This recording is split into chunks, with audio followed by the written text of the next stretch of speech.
Village of the Bloody Mist arc continues in this week's episode of Boruto, Naruto Next Generations. This arc is pretty damned exciting, guys, I'm not going to lie. Initially, I believed that it was simply just a filler arc. Apparently, this entire brand new arc in the Boruto anime series is also going to receive a novelization, so that basically makes it fully official, which means, of course, we're going to learn a little bit more about the Hoshigaki clan, as well as the Karatachi clan. That's right, that new character who was introduced in last week's episode, who goes by the name of Kagura Karatachi, is apparently related to the 4th Mizukage, Yagura, whose last name is, of course, Karatachi, which means they're from the same clan. I can't wait to see what their actual relation is going to be, but it is official. It makes sense as these two characters look very similar to each other, similar hairstyles, same color eye, and a weird mark right on their cheek. The biggest difference, of course, between these two characters is that Yagura was, of course, the Jinchuriki of the Three Tails, and he was also known as one of the most ruthless of the Mizukage, and is effectively responsible for turning the village into basically an overnight murder session. He's famous for being one of the most ruthless of Kages and would not accept any traitors. Of course, hardcore fans of the Naruto series also know that he was also being manipulated by Madara Uchiha, otherwise known as Tobi, otherwise known as Obito. But it is really interesting to learn a little bit more about this guy's past. In fact, there's a short little flashback in this episode where Iwabe is actually talking about the hidden village in the Bloody Mist, and we get to see all of these scenes which are surprisingly gruesome and ghastly. Scenes of people like getting cut in the neck and a dude being impaled with multiple spikes. Just a lot of super violent shit that a lot of the time they tend to turn away from in the Naruto series. But this is again just proof that despite the fact that some sort of weird giant alien bitch from space who had plans to take over the planet and fight against other aliens isn't really the only threat that's left. There are still some terrible people in the Naruto world, and there are some in the Hidden Mist Village who want to bring things back to the way that they used to be. Shizuma Hoshikage. That's right, the character who was introduced in last week's episode is sending his goons out to stop Boruto, and to effectively beat the ever-living shit out of him. That's pretty much their overall plan. That, though, is basically just a small part of this episode. Most of this one, though, is kind of like a big tour through the Hidden Mist Village, and we get to see a lot of familiar faces. We get to see the return of Mei, who is the 5th Mizukage, who is a little older and a little thicker, if you know what I mean, but she's still a relatively beautiful woman. And then, of course, there's Chojuro, who is now the current Mizukage, and I still don't really know what to believe about this character. I mean, at first he always came across as very sort of unsure of himself. Now that he's the Kage, he basically just loves spouting exposition and the power of friendship. It's basically what all of the Kages do at this point, as they have been influenced by Naruto, but basically his entire shtick is everybody should just get along. Although he's giving this big speech to all of these students from Konoha Village who've come to visit, he's really directing it at his personal assistant, Kagura. And speaking of Kagura, he actually has a pretty cool action scene in this episode where we get to see how all of the ninja from the village actually train in the style of Kenjutsu, which within the confines of the Naruto universe, just like in real life, involves sword fighting. And a lot of the animation here looks crisp as crap. Everything looks really solid. There are these two unknown ninja we've never seen before, and it's animated so well, and I love the first-person perspective that they do with it. And then we get a nice little sparring match between both Boruto and Kagura, and they get to use swords against each other, and of course, Boruto gets made a fool of. Kagura just completely destroys him here, although there are still these weird moments where he's super confident, and then suddenly he starts to have like these post-traumatic stress moments where he just sort of zones out and starts to freak out. Methinks that something happened in the past, something very bloody and violent to Kagura, and it's going to take a while until we actually learn what that is. It might have something to do with the Karatachi clan. We're going to have to learn. Maybe it even is associated with the Three Tails and how it's actually been passed down to all the Mizukages in the past. It's all a mystery, but I'm very interested to learn a little bit more about it as this actual arc is going to be going on.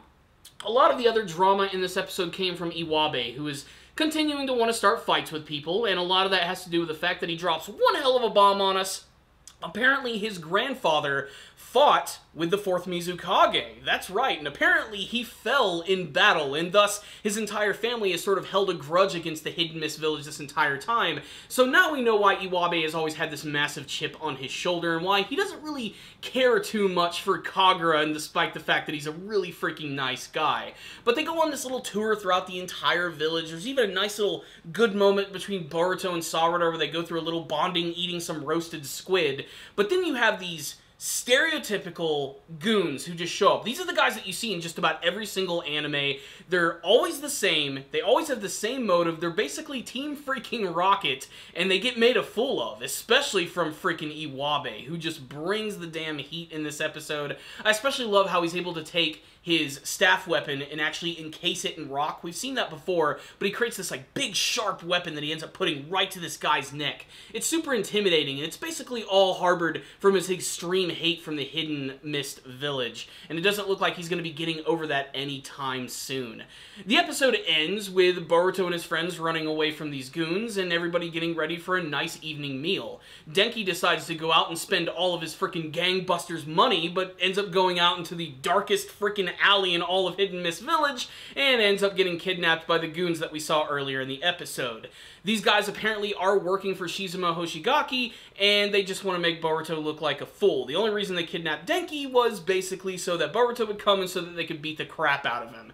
It's not great motivation, and it's probably a small part of this arc. I'm more interested to learn a little bit more about Shizuma and why he doesn't look like his brother, who has blue skin and gills on his face. Maybe this is some sort of secret, like, sage art that he has to learn. Maybe it's some sort of secret ability that only the Hoshigaki clan can actually activate. I can't wait to learn a little bit more about that and the Hidden Mist Village as this arc goes on. So, what's the rundown on this week's episode of Boruto Naruto Next Generations? What started off as just a normal tour of the Hidden Mist Village turned into a surprising, intriguing story, learning a little bit more about the bloody history of the Hidden Mist Village and how, despite the fact that everything looks super pristine and nice and modern, they're still trying to get over the stigma of their village being considered one of the most violent ones in the entire world. With Chojuro being incredibly instrumental in actually transforming the village, of course being probably heavily influenced by Naruto in his extreme peaceful ways,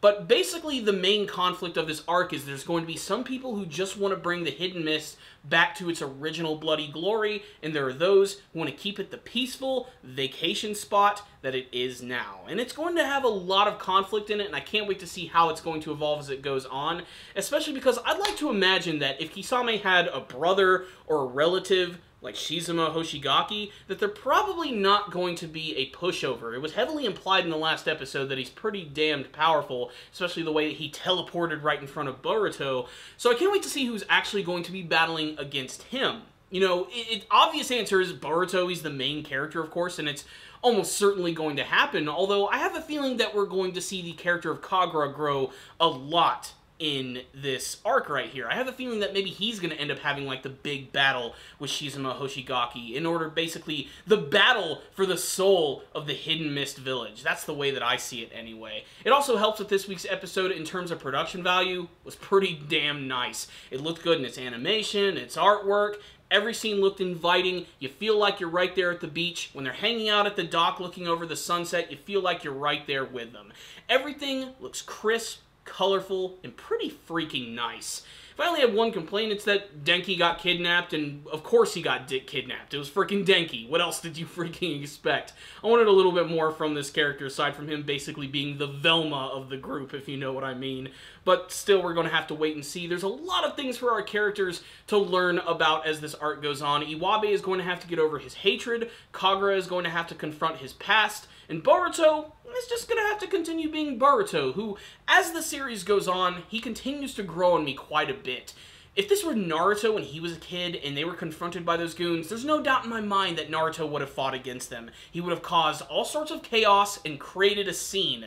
Boruto tried to defuse the situation, and that's really mature for his character, and it shows that he's very different from his father, despite the fact that he looks damn near identical to him. So, awesome episode of the series, continuing to build on the history of the Hidden Mist Village from the past to the future. Can't wait to see where it's headed. I'm giving this episode a 4 out of 5. The first half of the episode was a little slow, but there's enough entertainment value in this episode to definitely recommend it to all Naruto and Boruto fans. If any of you guys did watch the episode, make sure to tell me what you thought about it in the comment section below and what you hope to see from the rest of this very new and exciting arc from the series. What is the deal with Kagura Itachi? Why is he having these weird, freaky moments? What is he thinking about? What happened in his past? And what do you hope to learn a little bit more about Shizuma Hoshigaki as this arc goes on? Tell me all your thoughts, what you loved, what you hated, in the comments section below. Thank you guys so much for watching this review. Make sure to subscribe to the channel